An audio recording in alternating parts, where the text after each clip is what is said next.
पाठ 20 भोलाराम का जीव। पाठ परिचय। आज समाज में भ्रष्टाचार की जड़ें अपना विकराल मुंह पाए खड़ी हैं। जिधर देखो उधर भ्रष्टाचार का बोलबाला है। रिश्वत देने वाला भी उतना ही दोषी होता है जितना कि लेने वाला। प्रस्तुत पाठ में भोलाराम नामक व्यक्ति को आधार मानकर रिश्वत जैसी बुराई को उजागर किया गया है। धर्मराज लाखों वर्षों से असंख्य आदमियों को कर्म और सिफारिश के आधार पर स्वर्ग या नरक में निवास स्थान अलॉट करते आ रहे थे, पर ऐसा कभी नहीं हुआ था। सामने बैठे चित्रगुप्त बार बार चश्मा पोंछ, बार बार थूक से पन्ने पलट, रजिस्टर पर रजिस्टर देख रहे थे। गलती पकड़ने ही नहीं आ रही थी। आखिर उन्होंने खींचकर रजिस्टर इतने जोर से बंद किया कि मव ए उमलाउट की चपेट में आ गई। उसे निकालते हुए वे बोले, महाराज रिकॉर्ड सब ठीक है। भोलाराम के जीव ने 5 दिन पहले देह त्यागी और यमदूत के साथ इस लोक के लिए रवाना भी हुआ, पर यहाँ अभी तक नहीं पहुँचा। धर्मराज ने पूछा, और वह दूत कहाँ है? महाराज वह भी लापता है। इसी समय द्वार खुले और एक यमदूत बड़ा बदहवास सा वहाँ आया। उसका मौलिक कुरूप चेहरा परिश्रम, परेशानी और भय के कारण और भी विकृत हो गया था। उसे देखते ही चित्रगुप्त चिल्ला उठे, अरे तू कहाँ रहा इतने दिन? भोलाराम का जीव कहाँ है? यमदूत हाथ जोड़कर बोला, दयानिधान मैं वह इस सर्कमफ्लेक्स से बतलाऊं कि क्या हो गया। आज तक मैंने धोखा नहीं खाया था, पर भोलाराम का जीव मुझे चकमा दे गया। 5 दिन पहले जब जीव ने भोलाराम की देह को त्यागा, तब मैंने उसे पकड़ा और इस लोक की यात्रा आरंभ की। नगर के बाहर ज्यों ही मैं उसे लेकर तीव्र वायु तरंग पर सवार हुआ, त्यों ही वह मेरे चंगुल से छूटकर न जाने कहां गायब हो गया। इन 5 दिनों में मैंने सारा ब्रह्मांड छान डाला, पर उसका कहीं पता नहीं चला। धर्मराज क्रोध से बोले, मूर्ख, जीवों को लाते लाते बूढ़ा हो गया, फिर भी एक मामूली बूढ़े आदमी के जीव ने तुझे चकमा दे दिया। दूत ने सिर झुकाकर कहा, महाराज मेरी सावधानी में बिल्कुल कसर नहीं थी। मेरे इन अभ्यस्त हाथों से अच्छे अच्छे वकील भी नहीं छूट सके, पर इस बार तो कोई इंद्रजाल ही हो गया। चित्रगुप्त ने कहा, महाराज आजकल पृथ्वी पर इस प्रकार का व्यापार बहुत चल रहा है। लोग दोस्तों को कुछ चीज भेजते हैं और उसे रास्ते में ही रेलवे वाले उड़ा लेते हैं। हौजी के पार्सलों के मोजे रेलवे अफसर पहनते हैं। मालगाड़ी के डिब्बे रास्ते में कट जाते हैं। एक बात और हो रही है, राजनीतिक दलों के नेता विरोधी नेता को उड़ाकर बंद कर देते हैं। कहीं भोलाराम के जीव को भी तो किसी विरोधी ने मरने के बाद खराबी करने के लिए नहीं उड़ा दिया। धर्मराज ने व्यंग्य से चित्रगुप्त की ओर देखते हुए कहा, तुम्हारी भी रिटायर होने की उम्र आ गई। भला भोलाराम जैसे नगण्य दीन आदमी से किसी को क्या लेना देना। इसी समय कहीं से घूमते घूमते नारद मुनि वहां आ गए। धर्मराज को गुमसुम बैठे देख बोले, क्यों धर्मराज वह इस सर्कमफ्लेक्स से चिंतित बैठे हो? क्या नरक में निवास स्थान की समस्या अभी हल नहीं हुई? धर्मराज ने कहा, वह समस्या तो कभी की हल हो गई। नरक में पिछले सालों में बड़े गुणी कारीगर आ गए हैं। कई इमारतों के ठेकेदार हैं जिन्होंने पूरे पैसे लेकर रद्दी इमारतें बनाई। बड़े बड़े इंजीनियर भी आ गए हैं जिन्होंने ठेकेदारों से मिलकर पंचवर्षीय योजनाओं का पैसा खाया। ओवरसीयर हैं जिन्होंने उन मजदूरों की हाजिरी भरकर पैसा हड़पा जो कभी काम पर गए ही नहीं। इन्होंने बहुत जल्दी नरक में कई इमारतें तान दी हैं। वह समस्या तो हल हो गई, पर एक बड़ी विकट उलझन आ गई है। भोलाराम नाम के एक आदमी की 5 दिन पहले मृत्यु हुई।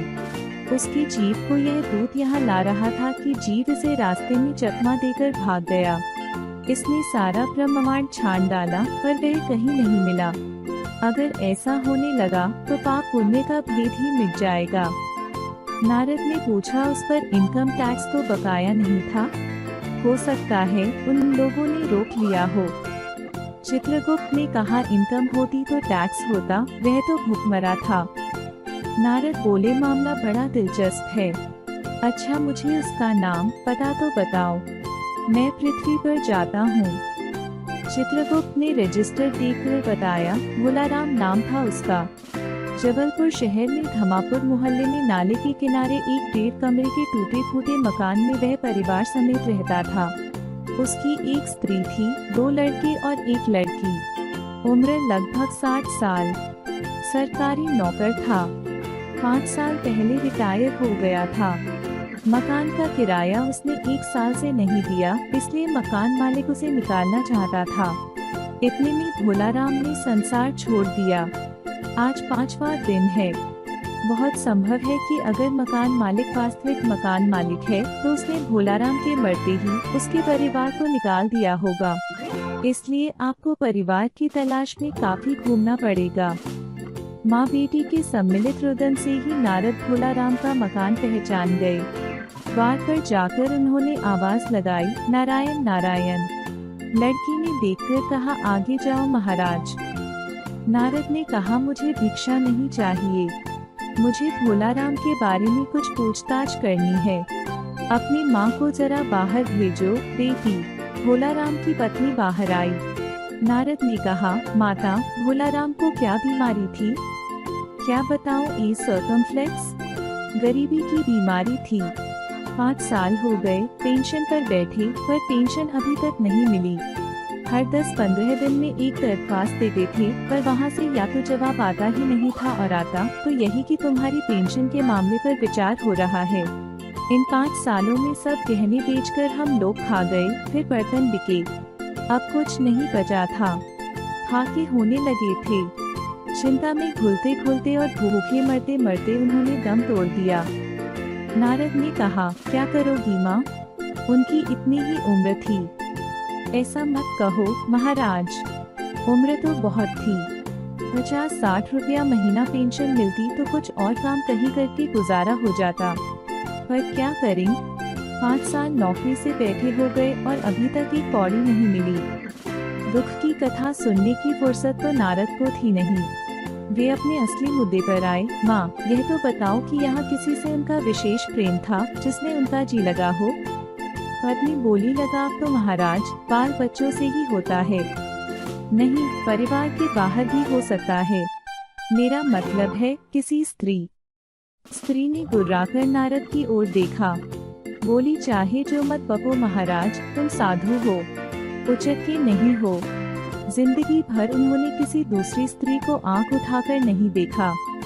नारद हंसकर बोले, हाँ, तुम्हारा यह सोचना ठीक ही है। यही हर अच्छी गृहस्थी का आधार है। अच्छा माता, मैं चला। स्त्री ने कहा, महाराज, आप तो साधु हैं, सिद्ध पुरुष हैं, कुछ ऐसा नहीं कर सकते कि उनकी रुकी हुई पेंशन मिल जाए?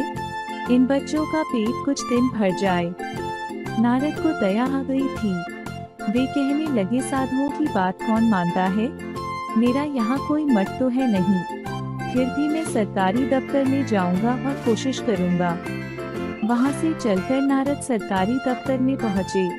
वहाँ पहले ही कमरे में बैठे बाबू से उन्होंने भोलाराम के केस के बारे में बातें की। उस बाबू ने उन्हें ध्यानपूर्वक देखा और बोला, भोलाराम ने दरख्वास्तें तो भेजी थी, पर उन पर वजन नहीं रखा था, इसलिए कहीं उड़ गई होंगी। नारद ने कहा, भाई, ये बहुत से पेपरवेट तो रखे हैं, इन्हें क्यों नहीं रख दिया? बाबू हंसा, आप साधु हैं, आपको दुनियादारी समझ में नहीं आती। दरख्वास्तें पेपरवेट से नहीं दबती। खैर, आप उस कमरे में बैठे बाबू से मिलिए। नारद उस बाबू के पास गए। उसने तीसरे के पास भेजा, तीसरे ने चौथे के पास, चौथे ने 5वें के पास। जब नारद 25-30 बाबुओं और अफसरों के पास घूम आए, तब एक चपरासी ने कहा, महाराज, आप क्यों इस झंझट में पड़ गए? आप अगर साल भर भी यहाँ चक्कर लगाते रहे तो भी काम नहीं होगा। आप तो सीधे बड़े साहब से मिलिए, उन्हें खुश कर लिया तो अभी काम हो जाएगा। नारद बड़े साहब के कमरे में पहुँचे। बाहर चपरासी ए सर्कमफ्लेक्स घर रहा था, इसलिए उन्हें किसी ने छेड़ा नहीं। बिना विजिटिंग कार्ड के आया देख साहब बड़े नाराज हुए। बोले, इसे कोई मंदिर वंदिर समझ लिया है क्या? धड़ आते चले आए। चिट क्यों नहीं भेजी? नारद ने कहा, वह ए सर्कमफ्लेक्स से भेजता। चपरासी सो रहा है। क्या काम है? साहब ने रौब से पूछा। नारद ने भोलाराम का पेंशन केस बतलाया। साहब बोले, आप है वैरागी, दफ्तर के रीति रिवाज नहीं जानते। असल में भोलाराम ने गलती की। भाई यह भी एक मंदिर है, यहाँ भी दान पुण्य करना पड़ता है। आप भोलाराम के आत्मीय मालूम होते हैं। भोलाराम की दरख्वास्तें उड़ रही हैं, उन पर वजन रखिए। नारद ने सोचा कि फिर यहाँ वजन की समस्या खड़ी हो गई। साहब बोले, भाई सरकारी पैसे का मामला है, पेंशन का केस 20 दफ्तरों में जाता है, देर लग ही जाती है। 20 बार एक ही बात को 20 जगह लिखना पड़ता है, तब पक्की होती है। जितनी पेंशन मिलती है उतने की स्टेशनरी लग जाती है। हाँ, जल्दी भी हो सकता है, मगर। साहब रुके। नारद ने कहा, मगर क्या? साहब ने कुटिल मुस्कान के साथ कहा, मगर वजन चाहिए। आप समझे नहीं। जैसे आपकी यह सुंदर वीणा है, इसका भी वजन भोलाराम की दरख्वास्त पर रखा जा सकता है। मेरी लड़की गाना बजाना सीखती है, यह मैं उसे दे दूंगा। साधु संतों की वीणा से तो और अच्छे स्वर निकलते हैं। नारद अपनी वीणा छीनते देख जरा घबराए, पर फिर संभलकर उन्होंने वीणा टेबल पर रखकर कहा, यह लीजिए, अब जरा जल्दी उसकी पेंशन का ऑर्डर निकाल दीजिए। साहब ने प्रसन्नता से उन्हें कुर्सी दी, वीणा को एक कोने में रखा और घंटी बजाई। चपरासी हाजिर हुआ।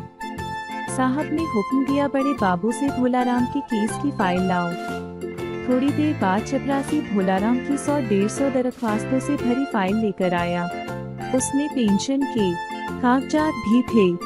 साहब ने फाइल पर भोलाराम का नाम देखा और निश्चित करने के लिए पूछा, क्या नाम बताया साधु जी आपने?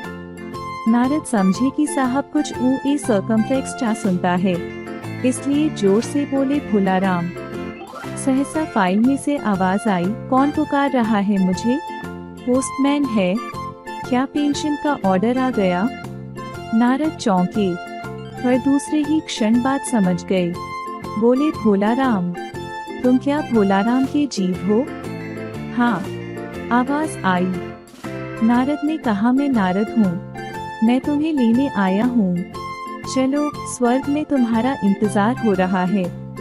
आवाज आई, मुझे नहीं जाना, मैं तो पेंशन की दरख्वास्तों में अटका हूँ, यही मेरा मन लगा है, मैं अपनी दरख्वास्तें छोड़कर कहीं नहीं जा सकता। शब्दार्थ, वर्ड मीनिंग, बदहवास, उद्विग्न, जिसके होश ठिकाने न हो, सेंसलेस। मौलिक, मूल से संबंध रखने वाला, ओरिजिनल। विकृत, जिसका रूप बिगड़ गया हो, रिफॉर्म्ड। दयानिधान, दयानिधि, दया के सागर, जेनरस। वायु तरंग, वायु की तरंग, एयरवेव। अभ्यस्त, आदि, habitual.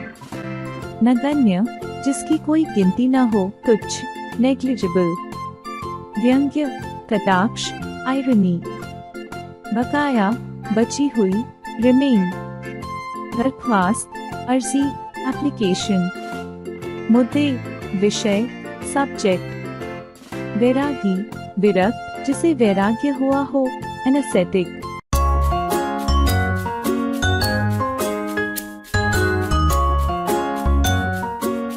Like, share and subscribe.